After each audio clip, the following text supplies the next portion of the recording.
दोस्तो ॿारो ऐं सखण जी साथी दोस्तो अस्सलाम वालेकुम जी असन तव्हांजी महिरबानी ऐं तव्हां आया यकीनी तौर ते तव्हां असांजा उहे दोस्त आहियो जेके घणो करे पोयनि 2-3 ॾहाकनि में ॾुखनि जे तकलीफ़ुनि जे हर मरहले ते अपोज़िशन जी ॻाल्हि खे खणी या असांजी राय खे असांजे ज़ुल्म खे थींदड़ ज़ुल्म ते हुकुमरान जमात जा माण्हू पंहिंजा चप सुधिया वेठा हूंदा आहिनि पर तव्हांजे ज़रिए असां सिंध ताईं पहुचंदा आहियूं।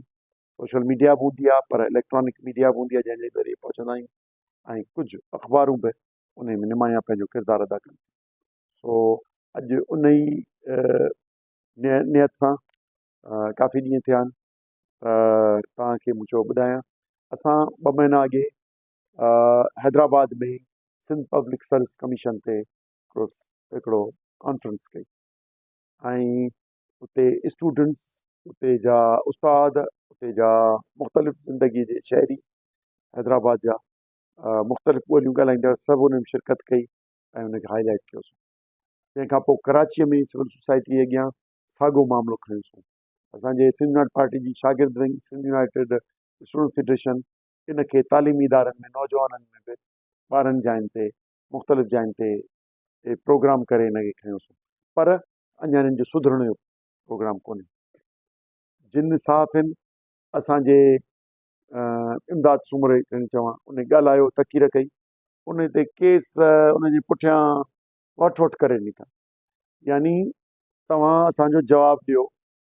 ऐं तव्हां असांखे हिरास करण जी कोशिशि करे रहिया आहियो इनजी असीं मज़म्मत कयूं था।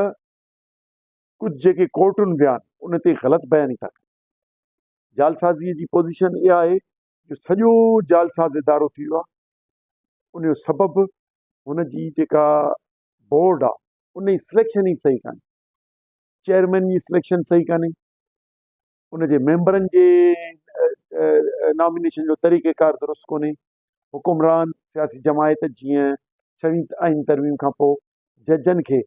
पंहिंजा ईअं मुक़ररु करे छॾिया आहिनि जेके हुननि जा पार्टीअ जा माण्हू जेको कानून हाणे हाई कोर्ट्स त आउं सम्झां पियो त अक्सरियत बकवास थी वियूं आहिनि जेके जेकॾहिं तव्हांजो वर्सिस केस आहे गवर्नमेंट जे त यकीनी सम्झो त तव्हांजो फ़ैसिलो हक़ में न अचणो।